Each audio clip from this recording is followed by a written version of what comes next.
Hi, good morning. അടുത്തൊരു വ്ളോഗുമായിട്ട് വരുവാണ് വീണ്ടും. ഉണ്ണിമേരി, അതായത് ഏറ്റുമാനൂർ സൈഡിലൊക്കെ ലിസ എന്ന് പറയും. ഉണ്ണിമേരി എന്നാണ് നമ്മൾ പറയുന്നത്. അതിന് ഞാൻ കുറച്ച് മീൻ എടുത്ത് മാറ്റി വെച്ചിട്ട് കുട്ടികൾക്ക് വറുത്ത് കൊടുക്കാമെന്ന് വെച്ചു. അപ്പോൾ അതിന് വേണ്ട കാര്യങ്ങൾ, വെള്ളം, അതിന് വേണ്ടത് നമ്മൾ എൻ്റെ വീട്ടിൽ പൊടിച്ച് വെച്ച ഫിഷ് മസാലയാണ് ഇത്. പിന്നെ എൻ്റെ മരുമകൻ മില്ലുണ്ട്. അപ്പോൾ അവിടെ ഈ കൂട്ടെല്ലാം എൻ്റെ മകളാണ് ഇതെല്ലാം ചെയ്ത് കൊടുത്തിട്ടുള്ളത്. അപ്പോൾ ആ കൂട്ടാണ് എൻ്റെ മരുമകൻ്റെ മില്ലിൽ നിന്നുള്ളതാണ്. അപ്പോൾ അവിടുത്തെ മസാലയാണ് ഫിഷ് മസാല. ഇത് ഒത്തിരി എല്ലാവർക്കും ഇഷ്ടമാണ്. ഏറ്റുമാനൂർ സൈഡിലാണ് മില്ല്. അപ്പോൾ എല്ലാവരും അവിടെ വന്ന് ഇത് വാങ്ങിച്ചുകൊണ്ട് പോകും. മില്ലിൻ്റെ ഫിഷിൻ്റെ നല്ലൊരു കൂട്ടാണ്. ഇതാണ് ഫിഷ് മസാല. നല്ല ടേസ്റ്റാണ്. വേറെ ഒന്നും ചേർക്കണ്ട, നമ്മൾ മഞ്ഞളും ചേർക്കണ്ട, ഒന്നും ചേർക്കണ്ട. വേണമെങ്കിൽ ചേർക്കാം. ഇതെല്ലാം മഞ്ഞപ്പൊടി എല്ലാം ഇട്ട് വെക്കുന്നൊരു ഇതാണ്. അപ്പോൾ നമുക്ക് കുറച്ച് ഉപ്പും കൂടെ ഇട്ട് നല്ലപോലെ പുരട്ടി വെക്കാം. കുറച്ച് മതി ഉപ്പ്. ശകലം എണ്ണമയം ഉണ്ടെങ്കിൽ അത് ഏറ്റവും നല്ലത്. ഇതിലില്ല എണ്ണ ഉണ്ട് വേറെ. അപ്പോൾ ഇത് നമുക്കൊന്ന് മാഗ്നേറ്റ് ചെയ്യാം. ഇത് മാത്രം മതി, വേറെ മുളക് പൊടിയോ ഒന്നും വേണ്ട. ഈ ഫിഷ് മസാല ഇട്ടൊന്ന് മീൻ വറക്കും. വേണമെങ്കിൽ ഫിഷ് മസാല ഇട്ട് നമുക്ക് കറിയും വെക്കാം.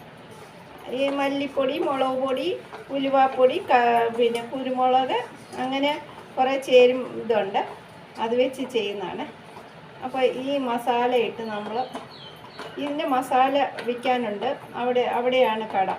അപ്പോൾ എല്ലാം കിട്ടും. മുളക് പൊടി, മല്ലിപ്പൊടി, ഫിഷ് മസാലപ്പൊടി, ഗരം മസാല എല്ലാം ഉണ്ട്. എല്ലാ മസാലകളും അവിടെ ഉണ്ട്. ഏത് വേണമെങ്കിൽ. ഗോതമ്പ് പൊടിയാണെങ്കിൽ ഫ്രഷായിട്ട് ഗോതമ്പ് മേടിച്ച് പൊടിച്ച് വെക്കുന്നതാണ്. അതിന് ആൾക്കാർ ഇഷ്ടം പോലെ വരുന്നുണ്ട്. പിന്നെ ഈ അരിപ്പൊടി, അതുപോലെ അപ്പപ്പൊടി, പുട്ടുപൊടി, എല്ലാ ഇതുമുണ്ട്. അവിടെ ഏറ്റുമാനൂർ സൈഡിലാണ്, തവളക്കുഴി എന്ന് പറയും. അവിടെയാണ് ഇതിൻ്റെ ബിസിനസ്. അപ്പം അവിടെ നിന്ന് കൊണ്ടുവരുന്നതാണ് ഈ വെളിച്ചെണ്ണ. മുളകിൻ്റെ ടേസ്റ്റ് ഉണ്ട്, കുരുമുളകുണ്ട്, ഉലുവാപ്പൊടിയുണ്ട്, പിന്നെ മുളക് പൊടിയുണ്ട്, മഞ്ഞപ്പൊടിയുണ്ട്, എല്ലാ കൂട്ടവും ഉണ്ട്. നല്ലൊരു ഇതാണ്.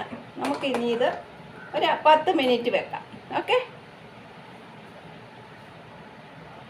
അപ്പം നമുക്കിത് വറക്കാം. കണ്ടേ, നമുക്ക് വറക്കാവേ. നല്ല ടേസ്റ്റായി മസാല. അപ്പം അത് നമുക്ക് എണ്ണ കണ്ടില്ലേ, ഇതാണ് എണ്ണയെന്ന് പറയുന്നത്. എപ്പോഴും അവിടെ തിരക്കാം. കാരണം ഒരുപാട് ആൾക്കാർ അവിടെ വന്നാണ് വാങ്ങിക്കുന്നത്. ഏറ്റുമാനൂർ തവളക്കുഴി, പിന്നെ റോഡ് സൈഡിലാണ്.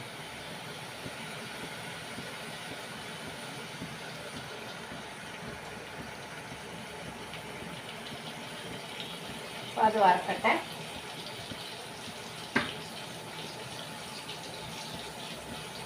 അത് റെഡി ആയിട്ടുണ്ട്. ആവട്ടെ. സ്വല്പം നാരങ്ങയുടെ നീരും കൂടെ ചേർക്കാവേ. നല്ല ടേസ്റ്റാണ്. അപ്പം നമ്മുടെ ഇത് മറിച്ചിടാവേ. മറിച്ചിടാം.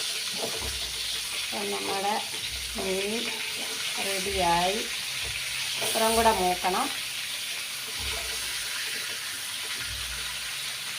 ചെറിയ ഇതായതുകൊണ്ട് പെട്ടെന്ന് ഇതിനകത്താകുമ്പോൾ പെട്ടെന്ന് നല്ല പോലെ മൊരിഞ്ഞ് കിട്ടും. അതുകൊണ്ട് ഞാൻ ഈ ചട്ടിയിൽ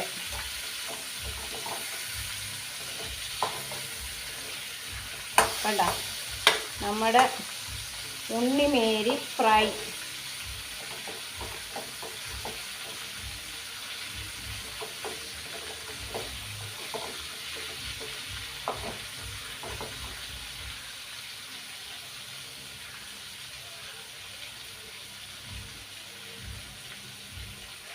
അപ്പം നമ്മുടെ ഉണ്ണിമേരി ഫ്രൈ ആയി. കണ്ട, നല്ലതായില്ലേ? അതിൻ്റെ കളറ് കണ്ടില്ലേ? അപ്പോൾ അതൊന്നാവട്ടെ.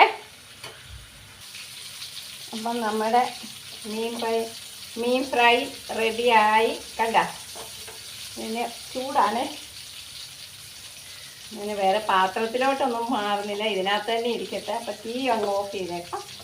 അപ്പം നമ്മുടെ മീൻ ഫ്രൈ റെഡിയായി. ഓക്കെ, എല്ലാവരും ലൈക്ക് ചെയ്യുക, കമൻറ്റ് ചെയ്യുക, ഷെയർ ചെയ്യുക, സബ്സ്ക്രൈബ് ചെയ്യുക. ഓക്കെ, പിന്നെ മീൻ വറക്കാൻ അറിയാൻ വയ്യാഞ്ഞിട്ടോ ഒന്നുമല്ല, ഞാൻ ഓരോ കാര്യം വീട്ടിലുണ്ടാക്കുന്നത് ഞാൻ ഓരോ വ്ളോഗായിട്ട് വരുന്നതേ ഉള്ളൂ. ഇത് എല്ലാവർക്കും ഇഷ്ടപ്പെട്ടെങ്കിൽ നന്നായിരിക്കും. ഓക്കെ, ലൈക്ക് ചെയ്യണേ. ബൈ.